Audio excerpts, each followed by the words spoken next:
11장입니다. 히브리서 11장 5절 6절입니다. 히브리서 11장 5절 6절.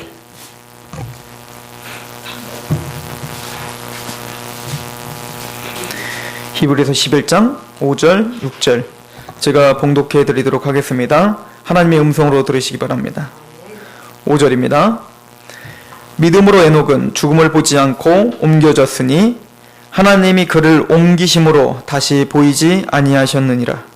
그는 옮겨지기 전에 하나님을 기쁘시게 하는 자라 하는 증거를 받았느니라. 믿음이 없이는 하나님을 기쁘시게 하지 못하나니 하나님께 나아가는 자는 반드시 그가 계신 것과 또한 그가 자기를 찾는 자들에게 상 주시는 이심을 믿어야 할지니라. 아멘.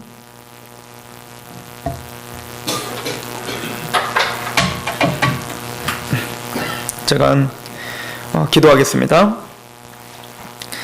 아버지여, 오늘 하나님의 거룩하신 말씀 앞에 우리가 또한 섭니다. 주님의 말씀 앞에 우리가 서서 겸손한 마음으로 주님의 음성을 들을 수 있도록 우리 마음을 낮춰 주시옵소서.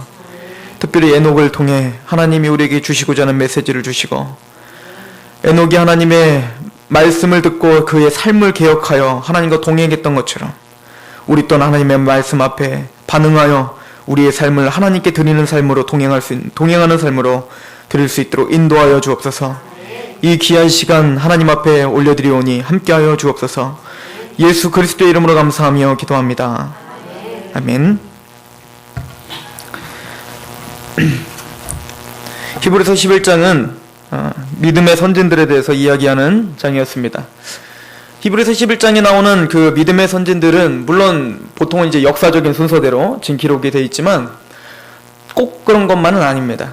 지금 기자가 히브리서 기자가 굉장히 의도적으로 배열을 하고 있는 순서이기도 합니다. 특별히 첫 번째 나오는 그 믿음의 사람은 아벨이었죠. 그리고 오늘 두 번째 에녹, 그리고 노아, 이런 식으로 순서가 나갑니다. 제가 아벨에 대해서 설교할 때도 마찬가지로 제가 여러분들에게 말씀을 드렸지만, 아벨을 통해서는 하나님이 믿음이 있는 사람, 믿음을 가진 사람, 그죠? 믿음 바라는 것들의 실상이요 보이지 않는 것들의 증거인데, 즉 보이지 않는 것, 우리 하나님을 보이지 않잖아요, 그죠? 영적인 세계, 보여지는 어떤 세상적인 물질적인 세계를 믿는 것이 아니라 하나님과 예수 그리스도, 영적인 신령한 복을 믿는 그런 하나님의 사람들이 어떻게 세상이 능히 감당치도 못하는 사람으로 이 세상에서 승리하며 살았는가, 또 믿음의 사람이 어떠한 모습으로 이 땅에서 살았는가를 히브리서 11장에는 우리에게 알려주고 있습니다. 그 첫 번째로 아벨을 통하여서는, 그렇게 믿음에 있는 사람은 제일 먼저 나타나는 그 열매가 뭐냐면 예배다 이거예요. 예배.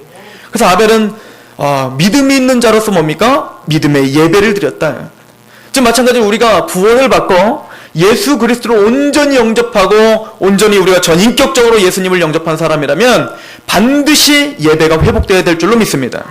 하나님의 진리 가운데 드려지는 예배, 영적으로 보여지는 예배가 아니라 영적인 예배, 즉 신령과 진정으로 드려지는 그런 예배의 회복이 저와 여러분들의 삶 가운데 있어야 됩니다. 또 아벨의 삶을 통해서 보았던 게 무엇입니까? 단순히 그 예배는 이런 형식적인 예배에서 국한된 것이 아니라, 아담이가 선악과를 따먹기 전에 에덴 동산에서 말하는 것이 예배였고 행동하는 것이 예배였고 걸어다니는 것 자체가 예배였던 것처럼 우리의 모든 삶 자체도 뭡니까? 예배의 삶으로 하나님께 드려져야 됩니다. 그래서 우리가 추구하는 바는 일주일에 한번 눈물을 흘리고 콧물을 흘리는 것이 전부가 아니라 우리의 모든 삶 전부가 하나님께 드려지는 예배자가 되고 싶습니다. 그래서 고린도전서에 봤더니 바울이 뭐라고 합니까? 너희가 먹든지 마시든지 무엇을 하든지 하나님의 영광을 위하여 하라. 로마서 12장을 뭐라고 합니까? 너희가 구원을 받았다. 믿음으로 구원을 받았으니 그러므로 이제는 너희를 거룩한 산 제물로 드리라. 믿으십니까? 맞습니다. 그리고는 그 삶의 예배를 조금 더 구체화시켜서 에녹을 통해서는 바로 동행하는 삶에 대해서 이야기해주고 있습니다. 즉 아벨을 통해서는 하나님과의 관계의 문제였다면, 예배를 통해서 관계의 문제였다면, 이 에녹을 통해서는 하나님과의 교제의 문제입니다. 하나님과 우리가 어떤 교제의 삶을 사는가. 즉 우리의 모든 삶이 하나님과 동행하며 살아야 된다라고 하는 것이 오늘 에녹을 통해서 하나님이 우리에게 주시는 메시지가 있는 것이죠. 그런데 제가 항상 여기까지 설명을 하면은 이제 궁금한 게 여러분들에게 있어야 된다고 말을 했습니다. 기억나시는지 모르겠지만 아벨이 맞습니다. 믿음이 있어서 하나님께 예배를 드렸습니다. 참다운 예배자가 되기 위해서 뭡니까? 믿음이 있었다는 거예요. 근데 도대체 그러면 아벨은 어떻게 믿음이 생겼냐? 그거에 대한 답은 성경이 주지 않고 있습니다. 그죠? 좋습니다. 에녹을 통해서는 하나님 믿음의 사람은 에녹처럼 어떻게 돼요? 동행하는 삶을 살아야 된다고 말합니다.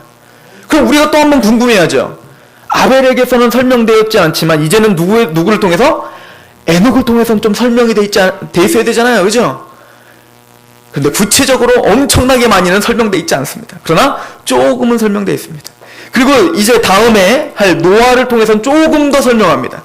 그리고 이 믿음이 어떻게 생기는지는 아브라함을 통해서 더 강하게 설명을 합니다. 이걸 우리는 점진적 계시라 이렇게 말합니다. 하나님 우리에게 하나하나 알려주시되 조금씩 창세기 읽어가면서 긴장되면서 우리 읽어가면서 어떻게 합니까? 하나님의 깊은 뜻을 조금씩 알아가게 되는 것이지요. 그런데 너무 재밌는 것은 에녹을 통해서는 에녹이 믿음이 생긴 그 경로를 그렇게 구체적으로 설명하고 있지만 않지만 핵심적인 거 하나는 우리에게 던져줍니다. 그게 무엇이었을까요? 여러분들 믿음이 생기기 위하면 우리 믿음장은 신약 성경에 두 가지가 있다고 합니다. 첫 번째는 뭡니까? 이 히브리서죠. 다 알고 있어요. 근데 이 히브리서의 믿음장은 이미 믿음이 있는 사람이 어떻게 살아가는지를 보여주고 있다면 그러면 믿음은 어떻게 생기는지에 대해서는 명확하게 우리에게 알려준 바울의 서신이 있었죠. 뭐죠? 로마서입니다. 로마서 10장 17절에 뭐라고 써 있습니까? 믿음은 들음에 사나며 들음은 그리스도의 말씀으로 말미암느니라. 우리가 이 신약성경 하나님의 영감을 받은 신약성경에 의지하여 우리가 살펴본 바 적어도 에녹과 누구? 아벨? 이 모든 믿음의 선진들은 적어도 뭘 들었어야 돼요? 하나님의 말씀을 들었어야 됩니다. 그리고 그 약속과 그 말씀을 듣고 믿어야 되는 경험이 있어야 되는 것이죠. 그런데 오늘 에녹을 통해서는 바로 말씀을 통해서 에녹이 뒤바뀐 자기의 삶을 개혁시킨 이야기를 해주고 있다는 얘기입니다. 눈 씻고 봐도 없는데요? 그런 말이 없는데요? 있습니다. 유다서를 가봅시다.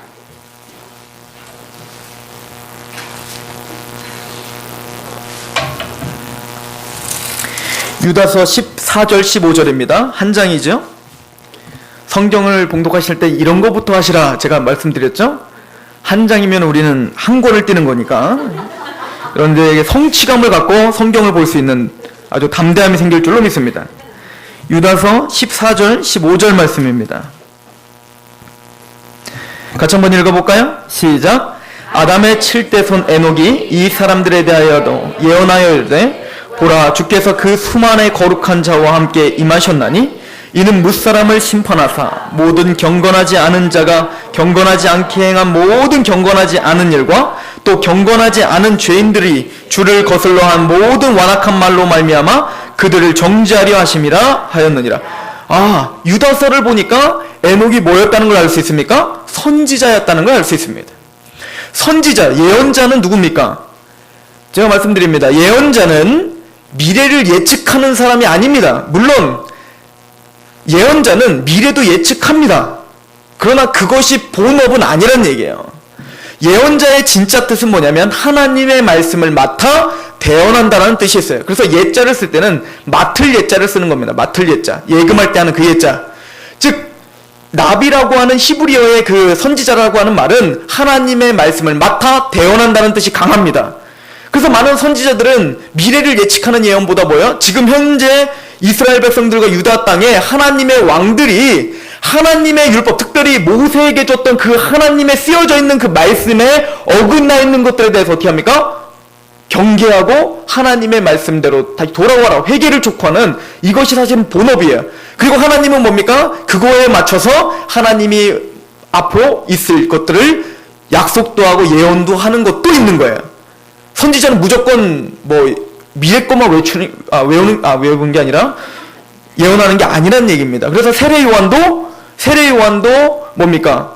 예언자였기 때문에, 선지자였기 때문에 예수 그리스도를 먼저 앞에서 예비했지만, 그것보다 또 뭐 했어요? 헤로드 왕이 하나님의 말씀에서 어긋나니까 어떻게 했습니까? 그것을 경계하고 그러다 순교까지 당하죠. 즉 선지자의 본분을 충분히 다했던 것이죠. 그런 것처럼 지금 에녹은 하나님의 말씀을 들었다는 것을 우리는 볼 수 있다는 얘기입니다. 특별히 여기 아담의 7대손이라고 한 이유는 에녹이라고 하는 이름이 2번 나오기 때문에 그렇습니다. 즉 지금 나오는 에녹과 가인의 아들 에녹이 나오기 때문에 그렇습니다. 이것은 우리가 잘 구분을 해야 됩니다. 이따가 우리 말씀을 다 마칠 때 그것을 잠깐 구분해서 우리가 다시 이야기를 하도록 하겠습니다. 즉 우리는 알고 있습니다. 하나님에게 지금 뭡니까? 에녹은 언젠지 모르겠지만 하나님의 음성을 듣고 하나님의 말씀을 들었다는 거예요. 그런데 에녹에게는 뭘 예언하게 했냐면 심판을 예언하게 했다는 것입니다. 하나님이 천지를 창조하시고 지금 거룩하게 만들었는데 어떻게 했어요? 타락한 이후에 많은 인간들이 어떻게 했어요? 지금 죄악 가운데 하나님을 떠나서 살고 있다. 그래서 그 심판을 에녹은 예언하기 시작합니다. 어떤 예언일까요? 에녹이 어떤 심판을 예언했을까요? 물론 우리 마지막 때 오는 예수님의 재림, 이 심판을 예언했을 수도 있겠죠. 그러나 1차적으로는 그렇지는 않습니다. 1차적으로는 누구를 예언한 거예요? 바로 노아 홍수 심판을 예언한 거죠. 에녹 시대 바로 다음에 어떤 일이 있었어요? 노아 홍수 심판이 있었단 말이에요. 그 노아 홍수 심판, 즉 우리 죄악 가운데 하나님의 말씀에서 지금 떠나 있는 너희들은 지금 다 이제 어떻게 될 것이다? 멸망할 것이다.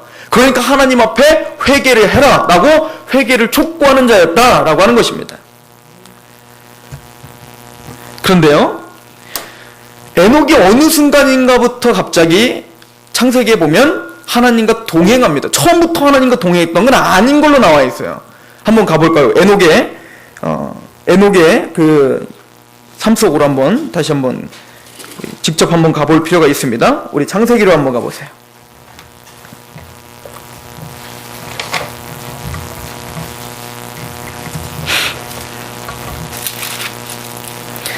창세기 5장을 한번 가보십시오.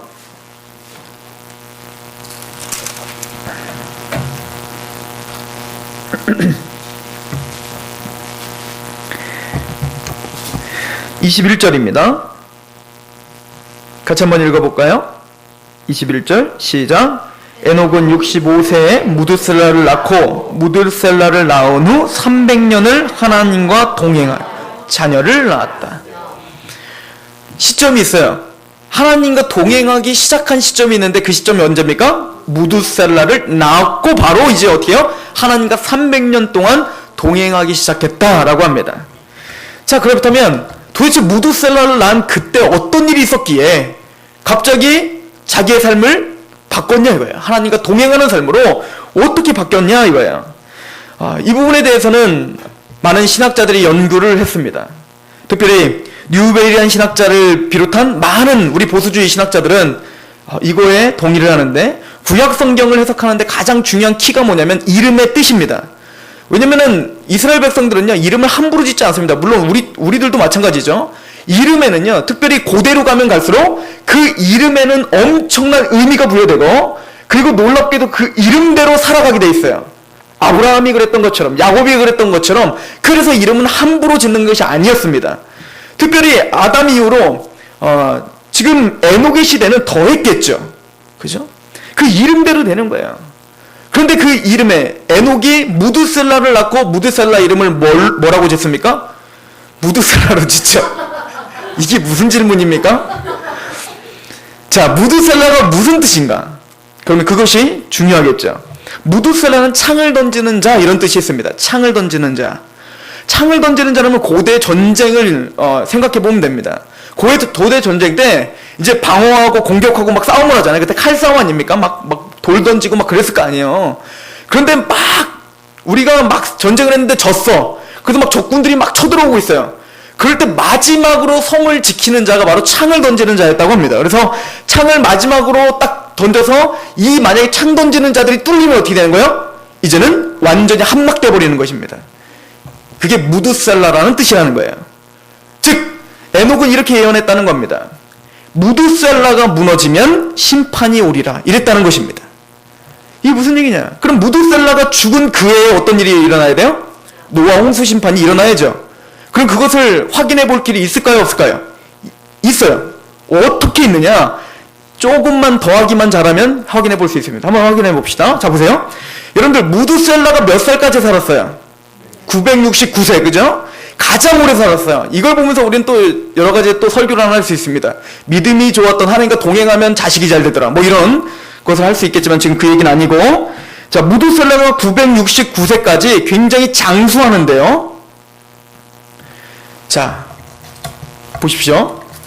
에녹이, 자, 무두셀라를 낳았을 때 에녹 몇 살? 무두셀라 몇 살? 1살이죠. 1살부터 시작합니다. 자, 그러면 여기 보면 또 무두셀라가 누구를 낳고 또 누가 누구를 낳고 이렇게 되잖아요. 자, 무두셀라가 라멕을 낳습니다. 자, 25절 한번 보세요. 자, 거기 적으세요. 볼펜으로 적어서 여러분들 더하기를 하셔야 됩니다. 설교 시간에 별걸 다 하죠? 자, 25절에 무두셀라가 몇 살이에요, 지금? 187세에 라멕을 낳았어. 지금 몇 살이에요, 무두셀라가? 187세입니다. 자, 187세인데, 라멕이 또, 노아를 낳습니다. 노아. 우리가 잘 알고 있는 노아를 낳는데요. 28절 한번 보세요. 28절. 라멕은 몇 세의 아들을 낳습니까? 182세예요. 자, 그러면 아까 187에다 182를 더하면 되겠죠. 자, 그러면 이제 노아가 몇 세 때 홍수가 일어나는지 그것만 더하면 무두셀라 나이가 나오죠. 지금 이해 가세요? 제가 무슨 말 하는지? 이해 가시죠? 자, 그러면 노아가 몇 세 때 홍수가 일어납니까? 600세. 더해보세요. 600을 더하면 몇 세가 나옵니까? 969세. 정확하게 무두셀라가 죽는 그 해에 노아 홍수가 시작됩니다. 저는 이 메시지를 볼 때 어떤 마음이 들었는가? 왜 무두셀라가 가장 장수하였는가? 저는 하나님의 인내가 있었다고 생각합니다. 하나님이 그 죄악된 세상 가운데 하나님이 계속 인내하시며 기다렸던 것 같습니다. 회개하기를 기다렸던 것 같습니다. 그러나 무두셀라가 죽는 그때까지도 사람들은 완악하게 하나님 앞에 자복하지 않았다는 얘기예요. 그러나 에녹은 달랐다는 얘기입니다. 에녹은 하나님의 말씀을 듣자마자 자기의 삶을 하나님께 드리는 삶으로, 하나님과 동행하는 삶으로 자기의 삶을 개혁했다는 얘기입니다. 이것이 하나님과 동행한 에녹의 믿음의 시작입니다. 무엇이 있었습니까? 하나님의 음성이 있었습니다. 하나님의 약속이 있었습니다. 하나님의 말씀이 있었을 때 그 말씀을 전심으로 받아들이는 것입니다. 이 세상은 그렇게 깨끗하지 못하다. 의인은 없나니 하나도 없다. 모든 사람의 마음은 만물보다 심히 부패하나 누가 능히 이를 알리오마는. 그러나 많은 바리새인과 서기관들은 예수님 시대에 뭐라고 했습니까? 아니다. 내가 열심히 행했기 때문에 나는 하나님께 구원받을 자격이 된다라고 말하고 있었습니다. 나는 조금 하나님 앞에 뭔가 했기 때문에 나는 뭔가 하나님 앞에 좀 나설 수 있는 사람이다. 아무것도 안 하고 있는 너희들보다는 내가 좀 더 거룩하다라고 하는 자기 착각 속에 뭡니까? 회개하지 않았다는 얘기예요. 예수님과 세례요한이 제일 먼저 이 땅에 와서 외친 게 무엇입니까? 회개하나 천국이 가까웠다 이거예요. 그런데 우리 사람들의 마음을 완악하여 그 죄를 회개할 줄을 모르는 것입니다. 그러나 믿음의 사람은 어떻습니까? 그 율법이 왔을 때, 하나님의 그 메시지가 왔을 때 예수 그리스도로 말미암지 않고는 우리는 멸망할 수밖에 없다는 그 메시지가 들어왔을 때 그 말씀을 하나님의 음성으로 듣고 거기에 순복하는 것입니다. 그리고는 300년 동안 에녹이 그의 삶을 하나님과 동행하는 삶으로 바꿨던 것처럼 우리도 또한 믿음의 사람은 어떻게 하는 겁니까? 하나님의 말씀을 듣고 우리의 삶을 하나님과 동행하는 삶으로 개혁시키는 사람이 믿음의 사람이다라고 성경은 우리에게 선포하고 있더라는 얘기입니다. 이해가십니까? 에녹도 하나님의 말씀을 듣고 믿음이 생긴 것입니다. 모든 사람은 다 하나님의 약속에 말씀이 있어야, 그 말씀에 근거가 있어야 믿음이라는 것이 생깁니다. 에녹을 통해서 여기까지 우리에게 알려주는 바입니다. 그럼 동행이 무엇입니까? 에녹이 동행했다는 것이 무엇입니까? 저는 에녹이 동행하여 승천했다는 말이 너무너무 값진 메시지가 된다 이런 생각을 합니다.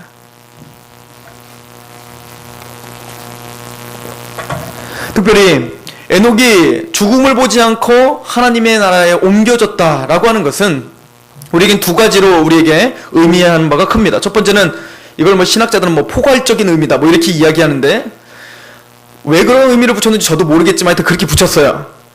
그건 뭐냐면, 포괄적인 의미라는 건 뭐냐면, 에녹이 죽음을 보지 않고 옮겨졌다는 얘기는 우리에게 직접적으로 이 세상에서 우리는 뭡니까? 내가 진실로 진실로 너에게 이르노니 내 말을 듣고 나 보내신 자를 믿는 자는 영생을 얻었고 심판에 이르지 아니하나니 사망에서 생명으로 옮겨졌다라고 하는 메시지가 모형이라는 얘기예요. 즉 에녹이 뭡니까? 하나님의 말씀을 듣고 그걸 믿으니까 어떻게 된 거예요? 에녹은 뭡니까? 심판에서 벗어난 것이죠. 이해가십니까? 마찬가지로 우리도 뭡니까? 예수 그리스도의 그 복음의 말씀을 듣고 우리가 거기에 믿을 때 하나님의 약속이구나 이걸 믿을 때 뭡니까? 영생을 얻었고 심판에 이르지 아니하고 사망에서 생명으로 옮겨진 그런 놀라운 하나님의 축복을 받았다라고 하는 모형이 된다라고 합니다. 두 번째는 종말론적 의미가 있습니다. 에녹은 뭐예요? 승천한 거예요. 말 그대로 승천했어요. 이것은 종말에 있을 성도에 대한 예언이기도 합니다. 즉 예수 그리스도가 재림하셨을 때, 만약에 오늘 재림하실 수 있죠.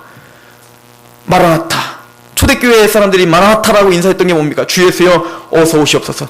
초대교회 때부터 마지막 날은 막 2000년 밀레니엄 2012년 이게 마지막 날이 아니라 예수님이 오신 그때가 마지막이에요. 그리고 지금도 어때요? 마지막을 살고 있는 거예요. 그래서 우리는 종말론적 삶을 산다 이렇게 말을 합니다. 즉 뭡니까? 오늘 주님이 오실지 모르는 것처럼 사는 거예요. 오늘이 마지막인 것처럼 사는 것입니다. 제가 군대에 있을 때 드라마 하나를 보는데요. 무슨 해군 장교랑 이렇게 의사랑 이렇게 결혼 이렇게 이렇게 사랑하고 러브 스토리하고 이런 그게 있어요. 여러분들 거룩하셔서 드라마를 안 보시겠지만 하여튼 그런 드라마가 있었습니다. 근데 그때 명세빈이 주인공이었는데요. 그 명세빈이 이제 그 동생이랑 굉장히 사이가 좋은데 이제 아버지랑 이제 아버지가 죽으시는 것을 직접 본 겁니다. 그리고 난 다음에 아버지가 죽고 어머니도 같이 죽은 겁니다. 그러니까 죽음에 대한 어떤 그런 경각심이 있겠죠. 이 두 남매에게는. 그러니까 이 남매는 평생을 살아가는 그 태도가 있습니다. 항상 드라마 중간중간에 꼭 하는 대사가 하나 있었어요. 제가 잊혀지질 않는데 그 대사는 바로 이겁니다. 오늘이 마지막인 것처럼 살자. 왜? 우리도 언제 갈지 모르니까. 그러니까 그 드라마의 주인공들은 굉장히 열심히 살 수밖에 없습니다. 최선을 다해서 살 수밖에 없는 거예요. 오늘이 마지막인 것처럼 사람을 만나는 겁니다. 오늘이 마지막인 것처럼 일을 하는 겁니다. 오늘이 마지막인 것처럼 공부를 합니다. 그러니까 공부를 잘하죠. 이해가십니까? 즉 우리 크리스찬의 삶이 그렇다는 거예요. 오늘 주님이 오실 거라고 생각하고 산다는 거예요. 그러다 보니까 오늘 일이 다르죠. 오늘 하나님이 주신 마지막 일인데 오늘 공부가 다른 거야. 창근아, 이해가십니까? 이게 크리스찬의 종말론적 삶이다라고 성경이 이해하는 겁니다. 깨어있으라, 항상 깨어있으라. 이것이 우리에게 주는 메시지입니다. 즉 에녹도 뭡니까? 하나님의 말씀 앞에 항상 깨어있는 그런 삶을 살기 시작한 것이죠. 그럼 동행이라는 게 무엇입니까? 아모스서 3장 3절에는 이렇게 말합니다. 두 사람이 의합하지 못하고야 어찌 동행하겠는가? 의합하지 못한. 즉 뭡니까? 하나님과 동행한다는 건 하나님의 뜻과 내 뜻이 어떻게 되는 거예요? 하나가 된다는 얘기예요. 하나가 된다는 얘기예요. 즉 우리가 삶을 살아갈 때 믿음으로 동행한다는 얘기는 하나님은 어디나 계시니까 내가 가는 곳마다 하나님 항상 계셔. 물론 맞습니다. 그러나 그것이 동행이 아니라 나의 뜻이 항상 하나님의 뜻과 맞춰지기를 기대하며 갈망하며 사는 것입니다. 깨어 사는 거예요. 에베소서에는 바울은 이렇게 이야기를 합니다. 하나님이 기뻐하시는 것이 무엇인가 항상 시험하여 보라. 이것이 동행의 가장 기본적인 태도가 됩니다. 내가 누구를 만나더라도, 내가 어딜 가더라도 내가 여기를 가는 것이 하나님이 기뻐하실까? 내가 누가 날 한 대 쳤는데 내가 한 2대 치고 싶어도 그렇게 하는 것이 하나님이 기뻐하실까? 만약에 예수님이었다면 이렇게 하셨을까? 내가 누구에게 화를 내고 싶어도 만약에 주님께서였으면 이렇게 나처럼 했을까? 그렇게 매 순간을 한번 시험해 볼 수 있는 것, 이게 뭡니까? 동행의 가장 좋은 비결 중에 하나라고 사도 바울은 이야기하고 있습니다. 그래서 예수님도 십자가에 달리시기 전에 십자가를 달리시기가 너무 두려우셨죠. 그렇지 않습니까? 겟세마네 동산에서 기도하십니다. 아버지여, 할 수만 있으면 이 잔을 저에게서 옮겨주세요. 몇 번이나 기도하십니까? 3번이나 기도합니다. 그만큼 너무너무 무거운 짐인 거죠. 그러나 예수님은 그 죽음 앞에, 그 두려움 앞에 뭐라고 물어봅니까? 그러나 내 뜻대로 마옵시고 아버지의 원대로 하옵소서. 이것이 주님께서 우리에게 보여주신 태도입니다. 즉 우리가 먼저 하나님의 믿음의 사람입니까? 예수 그리스도로 말미암아 구원에 확신이 있는 분들이십니까? 그렇다면 우리는 매 순간 아버지의 뜻대로 하옵소서. 이런 태도가 우리의 삶을 지배하고 있어야 될 줄로 믿습니다. 에녹은 하나님과 동행하는 삶을 이렇게 이야기합니다. 우리 히브리서를 다시 한번 가보세요. 히브리서 11장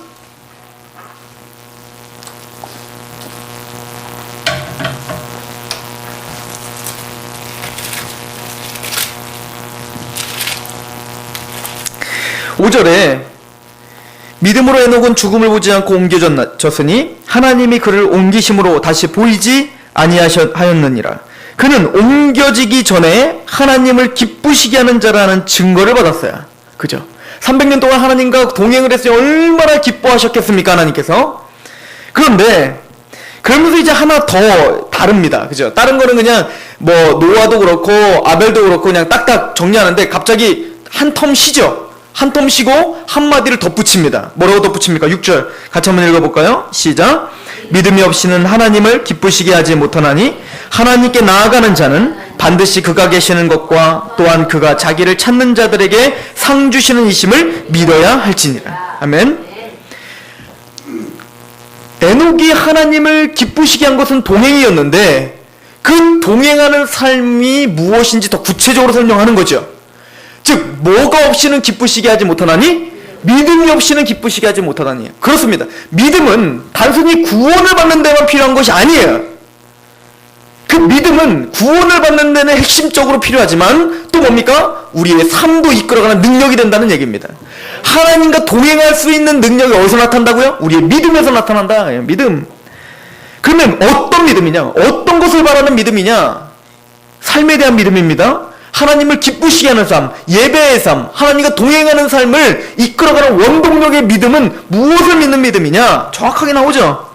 뭡니까? 그가 자기를 찾는 자들에게 상 주시는 이심을 믿어야. 하나님이 누구다? 상 주시는 이심을 믿는 거예요. 이해하십니까? 구원을 경험한 우리들은 이제는 뭡니까? 상을 주실 하나님을 믿는 겁니다. 즉 이 세상이 나에게 영원한 상급을 주지 않는다는 것을 아는 거예요. 육체가 썩어질 육체로 말미암아 이 땅에 뭡니까? 소망을 두지 않는 것입니다.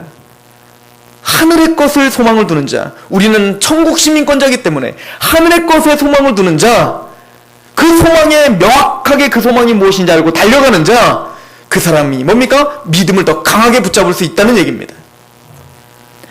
이랬던 사람을 히브리서는 조금 더 설명을 합니다. 우리 11장 24절에 보면 모세에 대해서 나오는데요. 모세가 바로 상 주시는 이심을 바라보는 자였죠. 한번 볼까요? 어떻게 살았는가? 24절입니다. 제가 읽어보겠습니다. 믿음으로 모세는 장성하여 바로의 공주의 아들이라 칭함을 받기를 거절하고 도리어 하나님의 백성과 함께 고난받기를 잠시 죄악의 낙을 누리는 것보다 더 좋아하고. 누구를 위하여? 그리스도를 위하여. 아, 모세도 그리스도를 갈망하고 있었군요. 그리스도는 이 시대에만 있는 게 아니라 뭡니까? 구약에서도 그리스도를 갈망하는 믿음이 구원을 시킵니다. 믿으십니까? 그리스도를 위하여 받는 수모를 애굽의 모든 보화보다 더 큰 재물로 여겼으니 이는 상 주심을 바라봄이라. 이거예요. 모세는 뭡니까? 충분히 떵떵거리며 살 수 있었던 사람입니다. 보화와 부귀와 영화와 그 모든 것을 다 거머쥘 수 있었던 모세였습니다. 그런데 뭡니까? 그것보다도 뭐가 더 귀하다는 걸 알았다는 거예요? 상, 하늘의 상급. 그리스도를 위하여 이 땅에서 조금 고난을 당하더라도 내가 갖고 있었던 모든 보화들을 다 잃을지라도 그리스도를 위해서 이 땅에서 고난을 받는 그것이 나에겐 더 값진 것이구나. 왜요? 이 땅이 전부가 아니라는 것을 알고 있었기 때문에 그렇습니다. 이런 태도가 있을 때 우리는 믿음으로 동행하며 하나님과 승리하는 삶을 살 수 있다는 얘기입니다. 베드로의 말을 한번 들어보실래요? 우리 베드로후서를 가보십시다.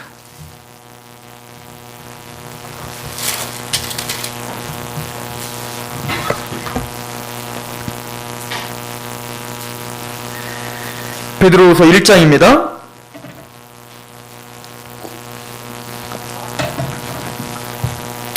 1장 2절부터 제가 읽습니다. 하나님과 우리 주 예수를 알므로 은혜와 평강이 너에게 더욱 많을지어다. 그의 신기한 능력으로, 하나님의 거룩하신 복음의 능력, 그 신기한 능력, 우리의 힘으로는 하나님이 믿어질 수 없습니다. 그래서 하나님의 신기한 능력으로 생명과 경건에 속한 모든 것을 우리에게 주셨다. 우리가 만들어낼 수 없다는 얘기예요.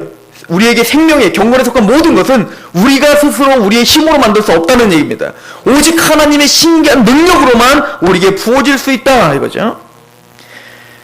이는 자기의 영광과 덕으로서 우리를 부르신 이를 알므로 말미암느니라. 예수 그리스도가 우리의 지혜가 되어셔서 지혜와 총명을 넘치게 하사, 에베소서에 있는 말씀입니다. 우리가 그리스도로 말미암아 뭡니까? 구속고 죄사함을 깨닫게 되었다. 구속고 죄사함을 받았던 걸 깨닫게 된 건 누구로 말미암아요? 예수 그리스도의 지혜와 총명으로 우리를 넘치게 하셨기 때문에. 다 은혜지요. 그래서 4절은 이렇게 말합니다. 이로써 그 보배롭고 지극히 큰 약속 복음입니다. 그 복음을 우리에게 주사 이 약속으로 말미암아 너희가 정욕 때문에 세상에 썩어질 것을 피하여 뭐에 참여한 자가 됐어요? 신성한 성품에 참여한 자가 되게 하셨다 이거예요.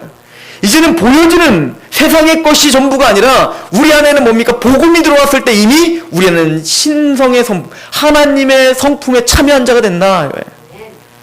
더 귀한 것이 무엇인지 깨닫는 자가 되었다 이겁니다. 그래서 그 성품에 참여한 자로서 어떻게 되느냐? 5절. 그러면 너희가 더욱 힘써 너희의 믿음은 우리 안에 믿음이 있는 것은, 믿음이라는 것은 단순히 믿음이 가만히 있는 게 아니라 믿음이 역동적으로 우리 안에 역사하신다는 거예요. 그래서 우리 안에 뭘 만들어내요? 덕을 만들어요. 덕스러운 마음을 만들어내요. 막 정욕에 막 쫓아서 막 돈을 쫓아가고 이게 아니라 무엇이 하나님 앞에 옳은 것인가? 무엇이 하나님 앞에 정말 동행하는 삶인가? 그 덕스러운 마음을 우리 안에 만들어낸다는 거예요. 우리 마음에 이런 게 없는 거예요. 왜? 우리는 힘이 부패했기 때문에 그렇죠. 근데 믿음이 그 안에서 우리 안에서 덕을 만들어요. 그 덕은 뭘 만들어요? 지식을 만들어요. 지금 뭡니까? 분별력이 생기는 것입니다. 그렇구나. 이것이 하나님의 뜻이구나. 이것은 인간의 욕심이구나. 이것은 내 욕심이구나. 이거는 하나님의 뜻이구나. 이렇게 우리의 모든 삶 가운데 뭡니까? 분별력이 생겨요. 지식이 생긴다는 얘기입니다. 그리고 그 지식은 뭘 만들어내요? 절제. 내가 하지 않아야 되겠구나. 즉 절제하게 되는 것입니다. 이게 누가 만들어내는 거예요? 믿음이 만들어낸다는 얘기예요. 이 모든 것들이 다. 그 절제는 뭘 만들어요? 한순간의 절제로 끝나는 것이 아니라 인내를 만들어내는 것입니다. 기다리게 해주는 거죠. 인내는 뭘 만듭니까? 경건이라는 거, 영성이라는 건 단순히 여러분들이 열심히 기도했더니 갑자기 막 환상을 보고 엎어지고 코꾸라지는 것을 우리는 경건이라고 말하지 않습니다. 경건은 삶입니다. 믿음이 이렇게 덕을 만들어내고 지식을 만들고 절제를 만들고 우리의 삶 전체를 뒤흔드는 믿음의 능력이 드디어 나타나는 것, 이것을 영성이라고 하는 거예요. 그래서 어떤 목사님이 이런 이야기를 하더라고요. 영성이 무엇입니까? 물어봐죠. 영성이 무엇입니까? 이렇게 물어봤어요. 그랬더니 저한테 이렇게 대답을 합니다. 영성은 양파를 썰은 칼이네. 이게 뭡니까? 도대체 무슨 말입니까? 무슨 뭐 가르침을 받는 사람처럼 너무 궁금하잖아요. 내가 언젠가는 양파를 썰었던 칼로다가 사과를 까먹었더니 사과에서 양파 맛이 나더라. 예수 그리스도가 묻은 자는 어디를 가도 예수님이 향기가 나더라는 거예요. 이게 영성이라는 얘기입니다. 영성은 보여지는 현상을 통해서 영성이라고 말하지 않습니다. 그 사람의 태도와 그 사람의 삶과 그 사람이 예수님을 믿고 있는 향기가 드러나야 우리는 그때 영성이라고 이야기하는 것입니다. 그러나 이 영성, 이 경건은 단순히 개인적인 어떤 영적인 충족함을 위한 영성이 아니에요. 이건 밖으로 반드시 돌출해야 됩니다. 목적 있는 영성입니다. 뭡니까? 7절 경건의 형제 우애입니다. 형제 우애는 뭡니까? 사랑까지 나가는 것, 실제적인 사랑의 실천이 나오는 것, 이것이 경건의 목적이라는 거예요. 얼마나 성경이 정교하게 우리가 가야 될 길을 알려주고 있습니까? 그리고는 뭐라고 하는지 보십시오. 9절 같이 한번 읽어볼까요? 시작. 이런 것이 없는 자는 맹인이라 멀리 보지 못하고 그의 옛 죄가 깨끗하게 된 것을 잊었느니라. 이런 것이 없는 자, 믿음이 없어서 이렇게 경건과 이런 형제 우애, 사랑까지 나가지 못하는 사람은 결론적으로 뭐야? 맹인이다. 맹인. 뭐요? 맹인은 어떻습니까? 눈이 안 보입니다. 소경은 눈이 안 보여요. 그러니까 내가 잡히는 거, 내가 지금 내 눈앞에 지금 안 보이죠? 눈앞에 이렇게 뭡니까? 냄새가 나는 거, 느껴지는 거, 이거에만 집착하며 사는 것. 그러나 믿음이 있는 사람은 멀리 보는 사람이라는 얘기예요. 하나님의 것을 보는 사람이라는 것입니다. 여러분들 어떤 분들입니까? 모세처럼, 에녹처럼 상 주시는 하나님을 바라보고 오늘을 사셔야 된다. 이것이 우리에게 주는 메시지입니다. 자, 에녹은 2명이 있다고 했습니다. 그죠? 성경은 참 재밌습니다. 하나님께서 일부러 아담이 타락한 이후에 아담 이후부터는 이제는 정확하게 2그룹으로 나눕니다. 아벨이 있으면 가인이 있습니다. 가인이 있으면 이제 셈과 셋이 있습니다. 다윗이 있으면 사울이 있습니다. 에서가 있으면 야곱이 있습니다. 이삭이 있으면 이스마엘이 있습니다. 생각 안 날 뻔했어요. 무슨 얘기죠? 하나님의 백성과 그렇지 못한 백성을 구분해서 우리에게 설명해 주고 있습니다. 그리고는 우리에게 물어보는 겁니다. 너는 어느 쪽에 속하고 있느냐? 마찬가지로 아담의 7세손 에녹이 있다면 가인의 아들 에녹이 있습니다. 지금 하나님과 동행한 에녹이 한 업적이 무엇입니까? 없습니다. 인간적으로 볼 때는 아무 업적도 이뤄내지 못했어요. 인간적으로 그냥 자식 많이 낳았더라. 좋겠다. 인간적으로 볼 때는 뭡니까? 아무런 업적이 없습니다. 그런데요, 그 가인의 아들 에녹은 인간적으로 볼 때 어마어마한 업적을 기립니다. 한번 볼까요? 우리 창세기로 다시 한번 가볼게요.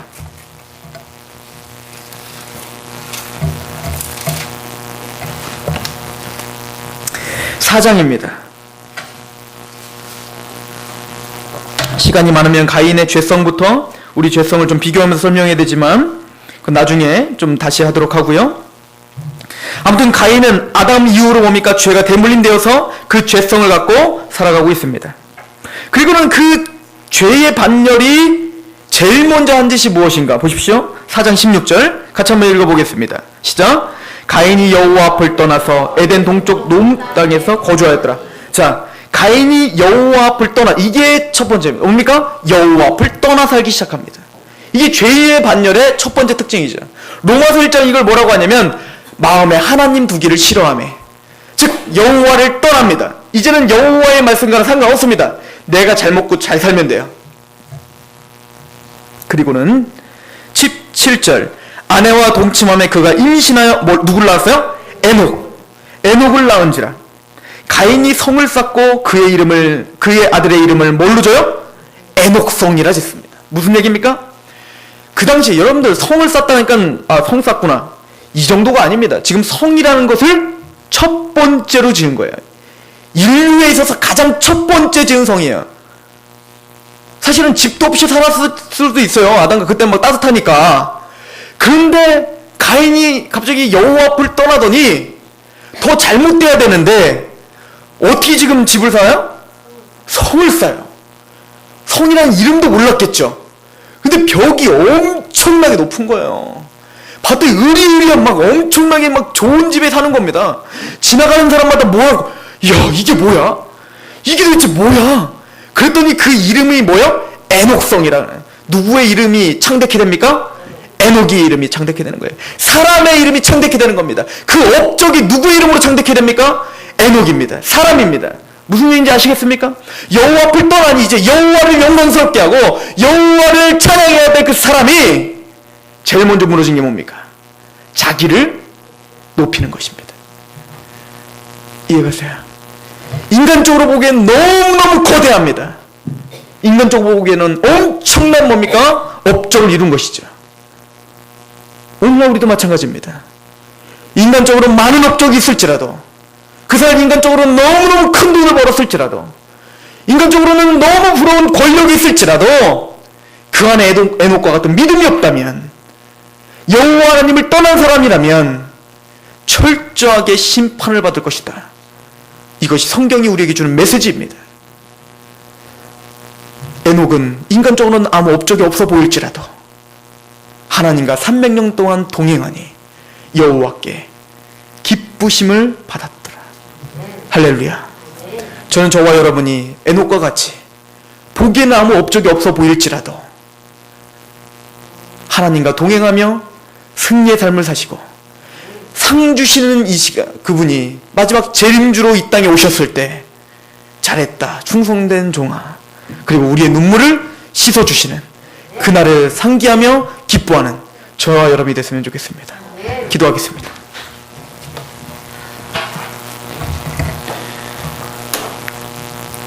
하나님 아버지, 하나님의 거룩하시고 위엄 있으신 말씀 앞에 자신의 삶을 개혁하고 하나님과 동행하는 삶으로 바꾸었던 에녹처럼 우리의 삶을 하나님께 드릴 수 있도록 우리의 마음과 태도를 바꾸어 주시옵소서. 예, 하나님, 우리는 예수 그리스도로 말미암아 그 심판을 넘어간 자들입니다. 유월한 자들입니다. 그 감사와 감격으로 말할 수 없는 그 기쁨으로 하나님을 섬길 수 있도록 우리의 마음을 붙잡아 주옵소서. 주 여호와 하나님이여, 보여지는 업적에만 매달렸던 에녹처럼 우리가 이 세상에 국한된 삶을 살지 않도록 하나님과 동행했던 에녹처럼 우리가 하나님 앞에 삶을 드리는 그런 귀한 삶으로 우리를 인도하여 주옵소서. 그렇게 하실 하나님을 찬양합니다. 예수 그리스도의 이름으로 감사하며 기도합니다. 아멘. 우리 말씀 생각하시면서